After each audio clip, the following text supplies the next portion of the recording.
Magandang araw po muli sa ating lahat mga farmers. So ngayong araw ay nandito po tayo sa area ng aming mga alagang manok. And gusto po namin ipakita yung mga natitira pa naming mga alaga na nandito. And at the same time, ipapakita na rin po namin yung konting pagre-repair na ginagawa dito sa aming munting manukan or sa pabahay ng aming mga alagang manok. So kung mapapansin nyo, ay sobrang damo na dito sa ating area, matataas na yung damo at nag-unti-unti na rin po tayong nagtatabas kahit dito lang po sa kanyang paligid para naman maging maayos. And kalat-kalat pa siya dahil nga sa ongoing pa yung ating pagre-repair. And ayun, hindi pa talaga nakaayos yung ating mga kulungan. So may mga kulungan pa tayo doon at pag naisaayos siguro natin, saka natin ipopwesto yung isang kulungan. So sa ngayon, nandito po yung aming mga ibang alagang manok. So ito po yung aming mga pinapalaki na pangbenta na. And yung broodcock natin na ginagamit na yung mistiso na hulo, so pinapahinga muna natin para naman gumanda yung kanyang similya, maging kondisyon ulit. And dito, binalik po natin yung unang pwesto or yung dating ayos ng ating kulungan dito. Pero dito sa kabila, pinantay ko na rin po siya dito at nilagyan na lang natin ng division para mahiwalay po natin yung ating mga alagang pato. So ito po yung ating mga alagang pato.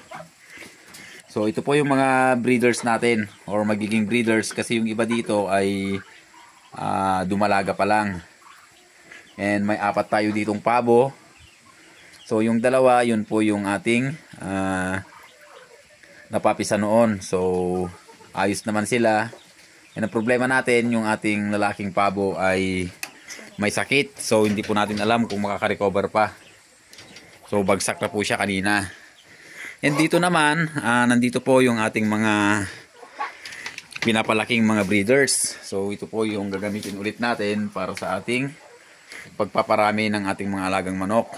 So yung dalawa dito ay nangingitlog na. And hinalo na rin po natin yung mga Brahma dahil yan po yung gagamitin nating pampalahi sa kanila. So malalaki po yung ating mga rooster. 4 po yung rooster natin. So hindi na natin pinaghiwa-hiwalay para maiwasan po natin na mag-away-away sila.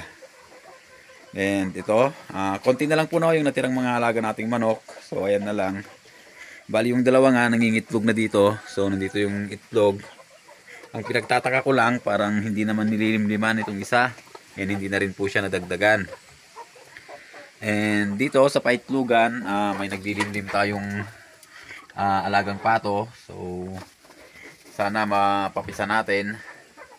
And ayun, konting-konti na lang po talaga yung ating mga alaga. So ito pong mga inahin natin, ito yung mga hiniwalay natin dati na pinili. So ayan, medyo nabansot na nga yata yung iba. And yung brown, ayoko ng kulay na ganon. Kaya lang, kailangan po natin ng maraming inahin ngayon dahil nga sa ayun, so magpo-full blast tayo, magpaparami ulit tayo. So gagamitin muna natin, so sayang naman. Bali, ito na lang po yung mga native chicken natin. And yung iba may Brahma. So yung isang inahin na Brahma natin ay namatay na kahapon. So hindi po natin alam kung ano yung kanyang naging sakit. Pero sa pagkakaano ko po ay nabasagan po yata ng itlog. And ayun, yung rooster, 1, 2, 3, 4. Ito po yung pag-umpisa natin sa mga native na manok natin. I-upgrade natin sila sa mga Brahma na rooster. And pag naglimlim po yung dalawang inahin natin na matanda, ibabalik po natin dun sa ating huluano. And dito sa mga kulungan na to ay bakante naman. So inaayos na rin po natin itong ating brooder dahil nga nagpapalimlim po tayo ng 20 pieces na Rhode Island Red. So kung maging successful yon, iano natin dito. And subukan natin mag-alaga ulit. So sa kulungan na to, ayaw kong ilabas. Kaya dapat sasakupin natin to ng buo. Kaya lang, ayaw kong ilabas itong kulungan na to dahil nga may kabigatan at Maganda siya kasi gusto ko yung design ng kulungan na natin na to. So ako lang po gumawa nito, no. Karamihan po nang nandito, ako lang gumawa. And dito naman sa part na to mga ka-farmers, ipapakita ko na rin po yung ating ginagawang pag-breed ng ating mga alagang panabong na manok. Bali mayroon po tayo ditong 7 inahin. Or 6 na lang pala. Namatay pala yung isang puti, yung isang white kelso. Bali dinala po natin sila, no, doon sa dating game farm. Kaya lang mayroon pa rin po yung doon virus. So yung isang inahin natin ay namatay, and itong isang broodcock natin na bulik, nanghihina po siya doon at parang nabubulag. Kaya napagdesisyonan ko na iakyat muna at dito muna tayo magpaparami. So ang ginagamit natin ngayon na broodcock, no, isa lang dahil nga sa wala naman tayong ibang gagamitin. Yung isa mahina naman, kaya ito lang muna ang gagamitin natin. So ito yung dalawang natin, no, inahin. So ang ginagawa natin dito, no, mga ka-farmers, ay nililipat-lipat na lang po natin dito yung broodcock natin. So dito po siya galing kanina. And kahapon, or dito pala kahapon, nung nakaraan is dito. Tapos ngayong araw naman ay dito. So bukas, linggo, ipapahinga natin yung ating broodcock para naman hindi siya maubusan ng similya. And kukuha tayo, no, ng ibang material na so hindi pa kasi dumarating.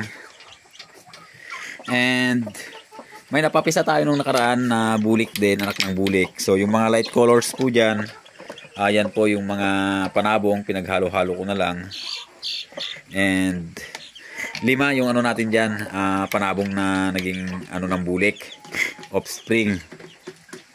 So ito naman, pinabigay sa atin, binigay, hatch po siya, kaya lang, napapansin ko habang lumalaki, yung kanyang buntot ay tumatagilid. So, hindi yata maganda yung niya, buntot niya.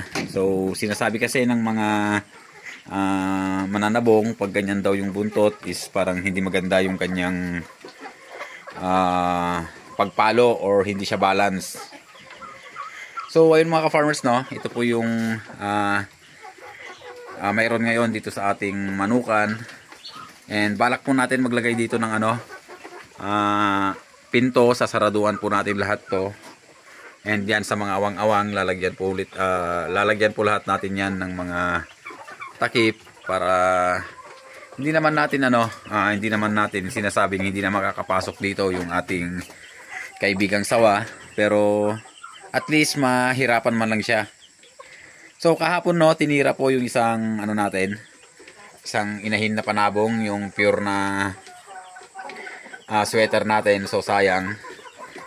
So nandito yung sweater natin kahapon, no, malapit na sanang mangitlog yon. Pumasok po dito yung sawa. So kitang-kita pa po yung pinag-anuhan ng sawa. So ayan. And dun banda po lumuwag po yan kahapon. So malaki na siguro yung katawan niya nung nakain niya yung manok. Kaya medyo pinilit niya sigurong lumabas.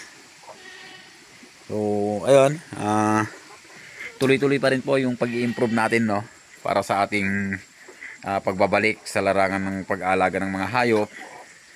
So, yun, marami pang gagawin dito. So, may nag-landslide doon, kailangan din tanggalin. And balak natin na balak natin na ituloy na tanggalin yung nakaumbok na to, ididiretso na po natin doon. And yung matatanggal siguro na lupa, dito na lang itatabon para pumantay. So, abangan nyo po mga farmers, at marami po tayong binabalak na gawin ngayon sa ating muling pagbabalik sa ating pag-aalaga ng mga hayop. So sa ngayon, yun lang muna mga farmers.